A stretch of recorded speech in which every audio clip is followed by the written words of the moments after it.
di mana kebaikan dilipat gandakan. Oleh karenanya lah di dalam detik-detik menyambut bulan Ramadan, kata para ulama kita, ada 3 ciri atau tandanya orang tersebut mempunyai ghirah, semangat untuk menyambut bulan Ramadan.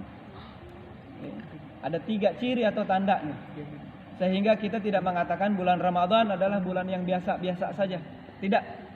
Bulan Ramadan naharan walailan kulla jami'an, siang harinya, malam harinya, semuanya dihitung pahala, semuanya dihitung ibadah. Berbeda dengan hari-hari lainnya. Sebab bulan Ramadan adalah bulannya Allah. Puasanya adalah puasa milik Allah. Wa anna adjazahu bih, dan aku yang akan mengganjarnya.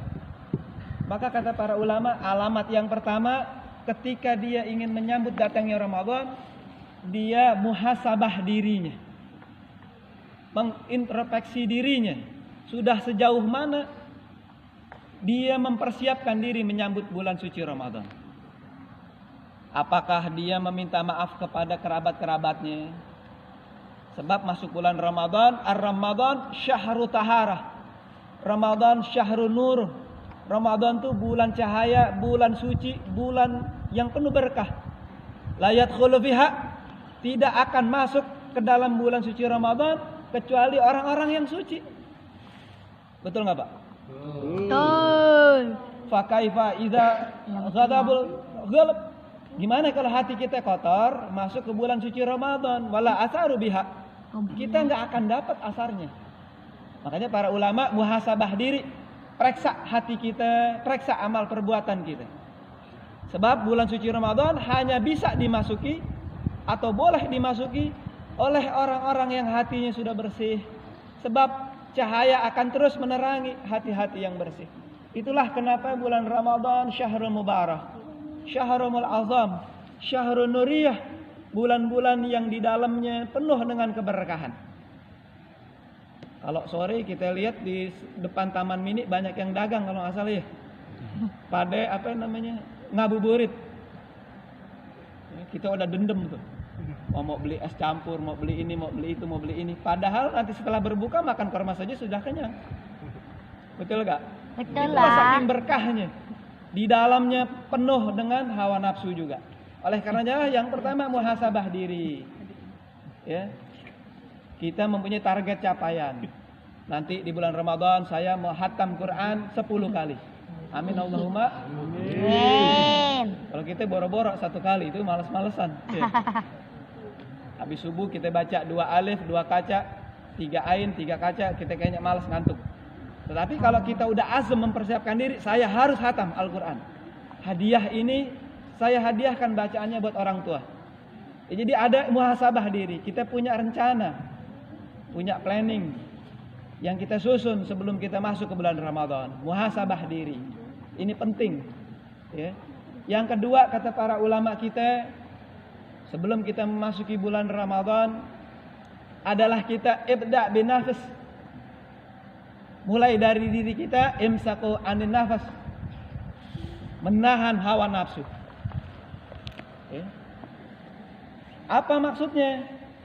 Kita bulan Ramadan udah bercita-cita begini, entar saya kalau masuk bulan Ramadan pokoknya saya sahurnya mau pakai ini, bukanya mau pakai ini, entar saya mau beli baju ini, lebaran saya mau beli ini. Ya. Semuanya dikaitkan dengan dunia. Tahu kebutuhan dunia.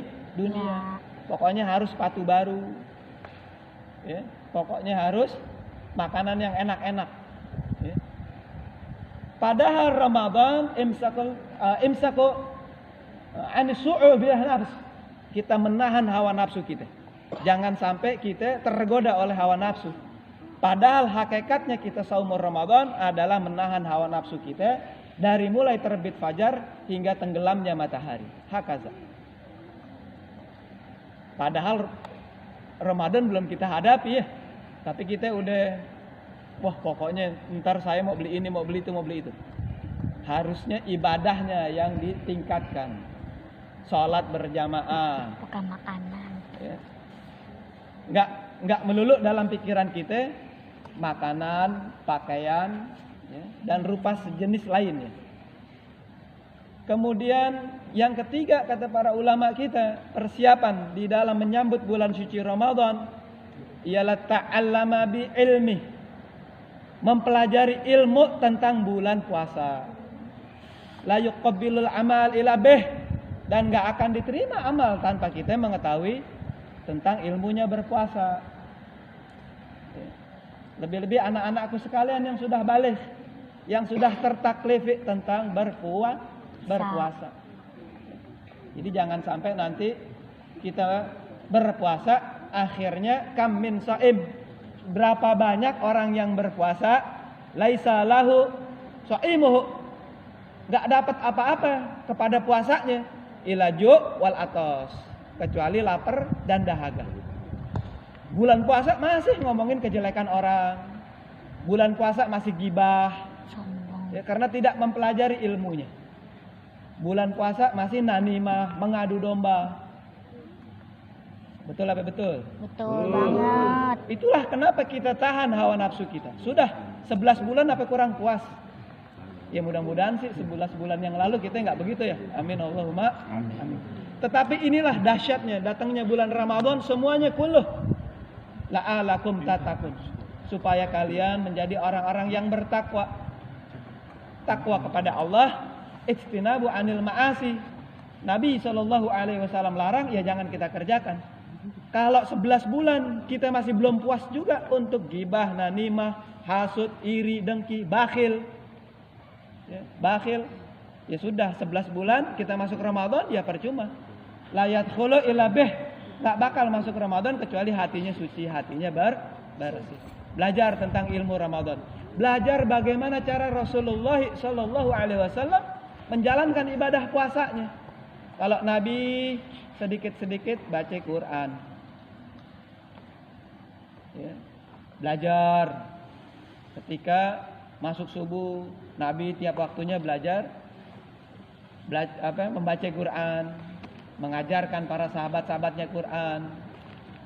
Siangnya duha, dari duha beliau bekerja, mengajar di Masjid Nabawi. Siangnya qalillah, tidur siang, ya.